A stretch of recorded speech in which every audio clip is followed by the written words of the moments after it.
जब लाग जाला ई रोग तो केहू से छूटबे ना करे ना ई रोग के दवाई ना डॉक्टर के लगेबा ना वैद्य के लगेबा ना ओझा के लगेबा कोनो के लगेबा। हां फिल्मी गीत रहेगा प्रेम रोग फिल्म के।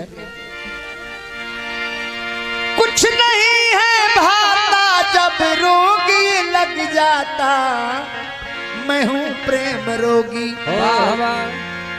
मेरी दवा तो कराओ जाओ जाओ जाओ किसी वैद्य को बुलाओ जाओ जाओ जाओ।